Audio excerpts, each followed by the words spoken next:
मित्रांनो, आपण सूरज भाऊ चव्हाण यांच्या गावामध्ये आलोय। तर सगळ्यांना माहिती की सूरज भाऊ हे आपले गणपती बाप्पा यांना मोठे बंधू मानतात।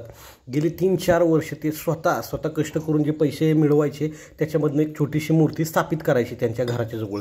यंदा ते बिग बॉसमध्ये गेल्यामुळे त्यांच्या घरातले आणि गाववाल्यांनी असा निर्णय घेतला की अख्ख्या गावाचं जे मेन मंडळ आहे त्या मंडळात सूरज भाऊंची जी छोटी मूर्ती तिची स्थापना करण्यात येणार आहे आणि या ठिकाणी ती मूर्तीची स्थापना करण्यात आलेली आहे। आत्ताच गणपती बाप्पांची प्रतिष्ठापना झाली। आता बाप्पांची आरती होईल, तर आपण ही गणपती बाप्पाची आरती मित्रांनो घेऊया।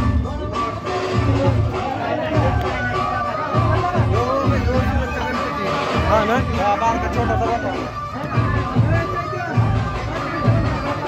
सूरज भाऊंच्या नावाने इकडे बसवलाय, बघू शकता। गणपती आहे ना आपला, हा गणपती हा आपण सूरज चव्हाण जो बसवत होता ना त्याच्या एक तो गेलाय, त्याच्यासाठी एक आपण हा गणपती बसवतो की त्याची एक आठवण म्हणून, आणि तो जर दरवर्षीच्या उत्साहाने गणपती बसवायचा म्हणून आम्ही हा गणपती बसवलेला आहे।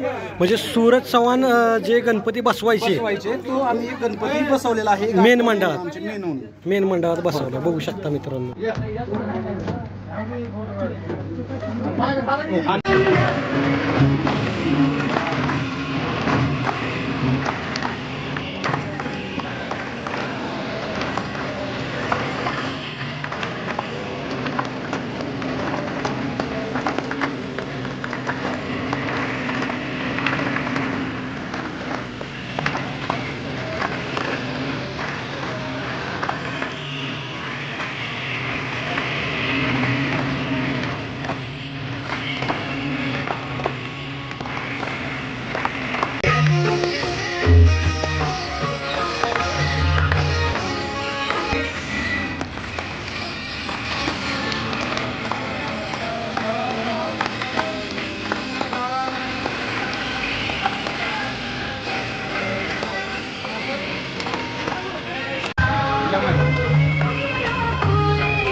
इथं